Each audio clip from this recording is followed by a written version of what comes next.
the Cubans making it plain, there are still major obstacles. Most notably, they want the U.S. naval base at Guantanamo back. Yeah, well, that's been a minor little issue, right? You know, a base at the tip of Cuba there that has basically been American territory in the town of Guantanamo. It's actually a little city, Guantanamo, of which the base is a part that the Cubans have no access to. It's the American-controlled part. Look, that's one item on a long laundry list, obviously, of things. You know, as they go ahead, what we're seeing today, you could say, fine, it's more than just symbolic, reopening embassies, restoring diplomatic ties. But, you know, obviously among the issues we've been talking about, reporting on, the trade embargo is going to remain a tremendous obstacle, especially under this particular Congress, because let's not forget that the trade embargo, you know, it used to be passed by an executive presidential action. That has not been the case since 1996. You had a law. It was actually legislated, mandating the embargo, the Helms-Burton Act. It has to be lifted in the language of that act. It actually was the only conditions under which Congress legislated that this embargo could be lifted would be free and fair elections in Cuba and a transition to a government without Castro's in power. Last time I looked, there's a Castro in power, Raul Castro. That said, the political dynamic in Washington, the tone, the generational shift, it's starting to overtake what was written in paper with that law. And the hope among those, at least right now, who support Barack Obama's policy is that the political dynamic will change enough that it becomes almost incumbent, if not on this Congress, then a future Congress, to do something about that legislative act, that Helms-Burton Act, lift that embargo. All right, we're also pleased to be joined by journalist for the French news weekly magazine L'Express, Axel Glyden, co-author of The Double Life of Fidel Castro. Thank you for joining us here on the set. Our correspondent in Washington a moment ago, Philip Crowther, was telling us that whereas daggers are drawn over Iran, for the most part, this normalization of ties in Washington seen as a good news story. Is it a good news story? Yeah, it's a good news. But, you know, there are already lots of ties between Washington and Havana. I mean, this is a reopening in next month of an embassy. But in fact, there is an embassy in Cuba since 1977. It's called the Section of Interest. There are around 50 diplomats, American diplomats, surrounded by 300 Cuban staff, and they deal with all the stuff that normally an embassy does.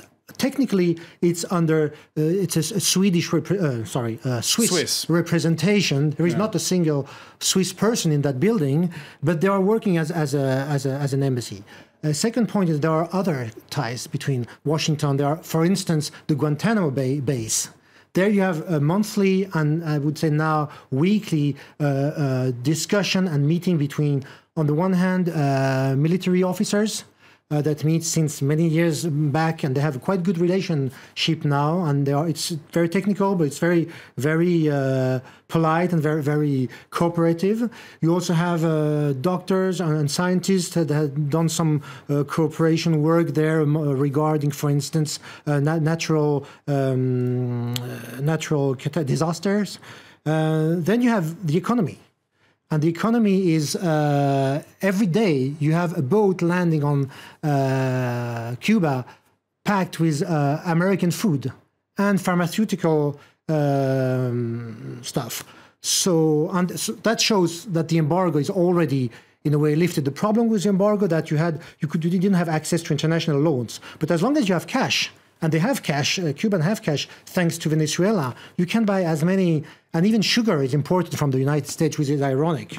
And then you have all the students and international university programs. For instance, right now, the Princeton University have it's called Princeton in Cuba, and it's a program where the students go there, and you have other, Johns Hopkins University have a program there. There's lots of ties. And I would say the country that had the most ties amongst the Western democracies, I mean, in Europe, is the United States. It's not France, it's not England, it's not Spain. Of course, I'm not talking about Latin American countries. So listening to what you're saying, the normalization of ties isn't going to change Cuba as much as we think?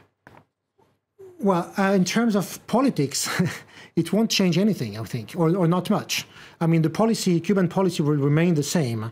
Repression is still there, and whereas you have an opening, a blossoming of a lot of small entrepreneurs, You also still have the ladies in white demonstrating every week, every Sunday, being harassed or beaten or imprisoned sometimes for a few hours. The thing is that the repression has changed. It's not you don't go to jail for 20 years anymore, like in the 60s, 70s, and 80s. Now you go there for 24 hours, 48 hours, and you're released, and then you're harassed again. So it's quite difficult to be an opponent in that country. But you have to look to Cuba as a Saudi Arabia or China or Russia. I mean, political change is non-existent in spite of tourism in China. Yeah. The Cuban government does remain wary in some respects. I was going to say, because there is this call by Raul Castro on the U.S. in the statement he made today to halt radio and television broadcasts beamed into the country and stop what he calls subversive programs. Well, listen, what are those? Here, first of all, when we were talking about the embassies before, one of the sticking points, one of the reasons that it's taken the 6 months since that December 2014 announcement of normalization, the only reason we're hearing about it today is there were a lot of fine points. You know, the Americans wanted to make sure, for instance, that the embassy staff would be able to freely travel around Cuba, talk to whoever they want, even if that's opposition or dissidents. There was some pushback, reportedly, from the Cubans on that, as you might imagine. They also wanted Cubans to feel that if they needed to, for whatever reason, go to the U.S. embassy, visas, business, whatever, that they would not suffer any persecution as a result of that visit to the U.S. embassy.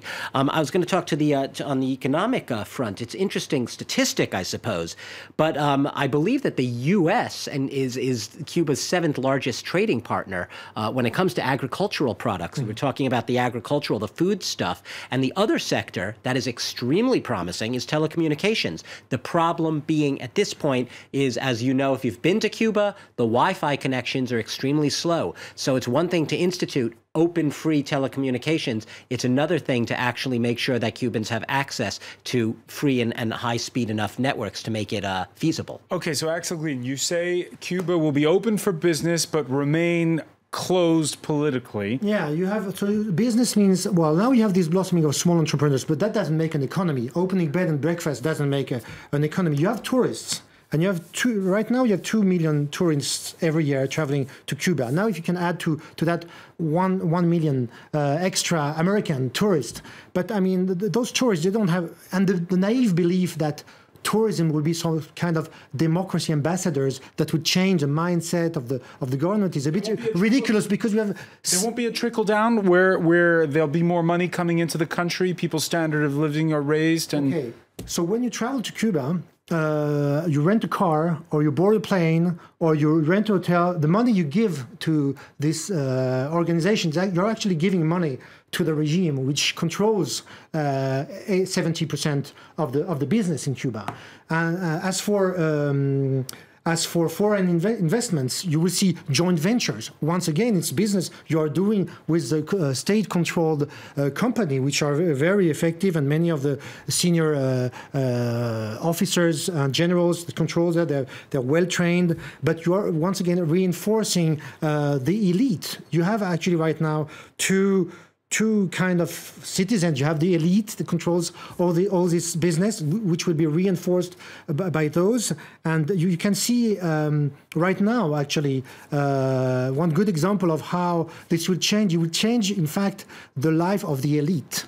You can see Antonio Castro, one of the 10th son of Fidel, is right now having holidays in Turkey, and in the Mediterranean. And it's a big scandal because he's having a very lavish luxury holidays in a yacht and a luxury hotel, and they think for 10% of the people, or maybe less, of course this will change, and this is actually good news.